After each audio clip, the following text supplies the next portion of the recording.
안보실장이 북한이 계속해서 발사하는 북한의 미사일 도발과 관련해서 그때 쓰는 이동식 발사대 텔 이것이 ICBM까지 발사할 수 있느냐 없느냐 이걸 가지고 나경원 원내대표하고 정의용 안보실장 간의 질문과 답변이 오갈 때입니다. 정의용 안보실장 얘기한 거 전혀 틀리다는 거 이제 제가 추가적인 설명을 안 해도 다 아시죠. 미국에 있는 전문가까지도 나서서 정의용 안보실장 정말 기가 막힐 노릇이다. 이런 거짓말이 어디가 있냐. 입이 딱 벌리는 거짓말을 했다. 이 정도로 비판을 받고 있고 대한민국 외교안보의 수준이 이 정도밖에 되지 않나. 그야말로 우리 안보의 위협은 사상 최고로 이렇게 심각해지고 있는데 안보를 책임지고 있는 당국자들의 실력은요. 아주 땅바닥에 떨어진 정말 이렇게 무능한 안보 진영 아니겠습니까? 그래서 그날 청와대의 답변 내용 세계적인 그런 망신거리가 되고 말았어요. 이때 끼어든 사람이 누굽니까? 바로 강기정입니다. 정무수석. 이때 느닷없이 뒷줄에 앉아있던 강기정이가 나타나가지고 나경원 원내대표한테 반말조도 섞어서 고함을 지르고 서류를 들고 손으로 난리를 치고 그래서 이게 아주 그냥 국내 뉴스를 다 뒤덮을 정도로 무식한 청와대 정무수석이 맞는지 아니면 조폭인지 알 수가 없을 정도의 수준 낮은 그러한 모습을 보여줬어요. 이것과 관련해 가지고 이 김재원 현 우리 자유한국당 의원이죠. 예결위원장.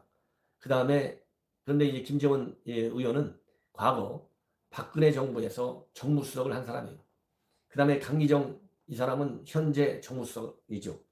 이분들이 저녁을 했어요. 만찬을 가졌는데 한 만찬 한 시간이 무려 3시간 반이나 된다고 합니다. 그러니까 3시간 반이니까 뭐 별의별 얘기를 다 했겠죠. 저는 각자 대통령을 모신 그야말로 정무수석을 했으니까 서로가 대통령을 제일 잘 아는 사람 둘이 만난 거 아니겠어요?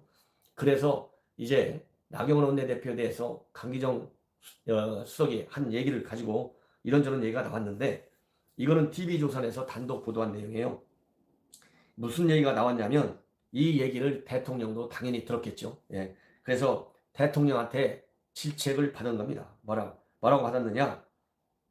대통령이 강기정 수석한테 당신이 한 말은 그냥 제가 하는 얘기고요. 또 가짜뉴스라고 난리를 칠지 모르니까 왜 반말했냐? 이렇게 왜 반말했습니까?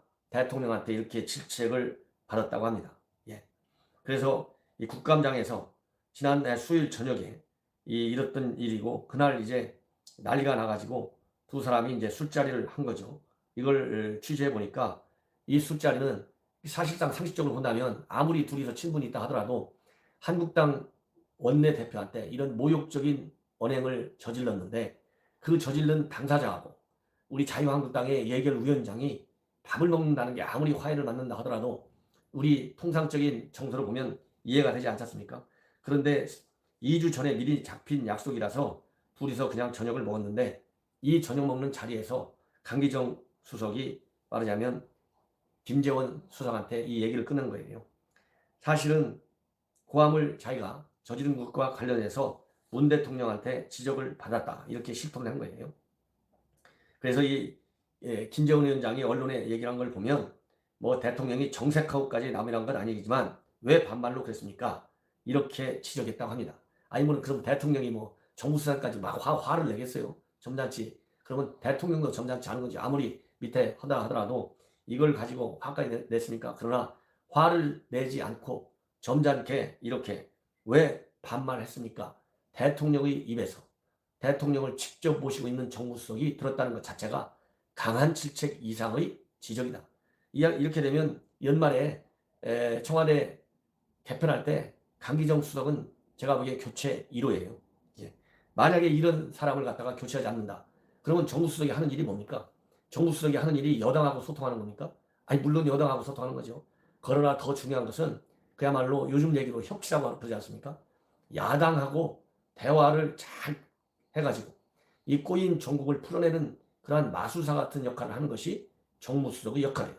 그런데 국회에 가서 TV가 다 돌아가고 우리 국민들이 다 알고 있는데 그 자리에서 삿대질 해가면서 고함친 이런 사람을 정무수석으로 오래 둘 수 있겠습니까? 더군다나 지금 국정이 얼마나 난맥상을 보이고 있어요. 대통령까지 나서갖고 국민을 둘로 나눈 이 상황인데 이거를 정무수석이 보이게 보이지 않게 많은 노력을 해가지고 국민도 정치적으로 통합시키는 분위기를 만들고 야당도 말하자면 존중하면서 협치의 그러한 전국을 운영해 가야 되는데 이런 사람을 연말이든 연시든 빨리 교체하지 않고 무슨 대통령이 협치하겠다는 그 정신을 야당으로부터 또 우리 우파 국민들로부터 인정을 받을 수 있겠어요. 교체 1호죠. 이렇게 이제 지적을 받았다고 그래요. 그런데 강수석이 뭐라고 얘기했느냐? 김정은 의원한테 한 얘기는 나경원 원내대표가 정의용 안보실장에게 답변 기회도 주지 않고 입을 막아서 우라통이 치밀었다. 아니 우라통이 치밀으면은 민간인도 이렇게 이 공식적인 자리에서 일반 민간 단체나 민간 기관에서 소리를 지르면 소리 지르는 사람이 손해를 보는 거죠. 잘못한 것이죠. 예. 화가 치민다고 국회에서 말이죠. 야당 원내대표한테 이건 상식적으로 말이 안 돼. 자르는 길밖에 없어요. 그러면서 뭐라고 얘기했느냐? 김정은 의원한테 직접 사과를 하고 싶다. 그러니 나경원 원내대표하고 친분이 있는 김정은 의원이 좀 말을 전해달라. 이렇게 얘기를 했다고 합니다. 그래서 김정은 의원도 나 대표한테 얘기를 했는데 얘기를 하니까 나경원 원내대표는 뭐라고 했느냐? 이거는 강기정의 수석의 사과로 끝날 일이 아니다. 굉장히 강경한 태도를 지었다고 하는데 제가 보기에는 강경한 태도라기보다도 원칙적인 태도를 지켰다 그렇게 봅니다. 아니 야당 대표가 이 정도로 안 하면 야당 대표 자리 내려놔야죠. 이건 언론에서 강경한 입장을 표명했다 이렇게 되어 있는데 이건 잘못된 거예요. 원칙적이고 당당하게 대응한 거예요. 그래서 강수석의 사과로 끝날 일은 아니다. 야당에 대한 청와대의 오만한 태도를 근본적으로 바꾸려면 노영민 비서실장이 정식으로 사과하고 문제를 자주 일으키는 강 수석을 경질해야 한다는 게 한국당 입장이다. 이렇게 김재원 의원한테 전달을 했다고 합니다. 그런데 알아보니까 이 강기정 수석이 또 뭐라고 얘기했냐면 김재원 의원한테 그 왜 이렇게 그렇게 강경 발언을 했냐 이런 부분에 대해서도 둘이 얘기를 나눴는데 이 강기정 수석이 참 한 말이 기가 막힙니다. 여러분들. 원래 지역구였던 광주 북구 출마 이야기를 이제 하고 했는데요. 자기가 출마를 하려면 여당 의원들도 지지자들에게 어필하기 위해서는 강경 발언을 하는 것이고 출마를 염두에 둔 것이다. 둔 것이라고 하는데 섭섭하다. 그러면서 총선에 나가지 않겠다고 얘기해요. 그러니까 이것이 직접 공개적으로 나는 총선 안 나간다. 이렇게 불출마 선언은 안 한 것이지만 또 모르죠. 뭐 호남에서는 어차피 호남 출신 강기정 어차피 의원 했으니까 또 민주당 공천받으면 호남에서 다른 정당이 이겨낼 수 있겠어요? 쉽지 않죠. 그러니까 이런 막말을 했어도 될지는 모르겠으나 출마하지 않겠다 얘기했으면 자기네들끼리 사견으로 얘기한 거라 하더라도 출마를 안 하는 것이 저는 답이다. 이런 사람들이 있기 때문에 정치가 선진화될 수가 없어요. 반드시 벌을 받아야 됩니다. 그리고 출마하더라도 우리 호남에 계신 유권자들 이보다 저 좋은 후보 당을 가리지 말고 찍어야 나라가 커져요. 발전해요. 그리고 또 하나 이제 마지막으로 굉장히 중요한 얘기인데요. 이 박근혜 전 대통령 사면 문제, 이 아까 얘기한 대로 둘 다 정무수석이잖아요.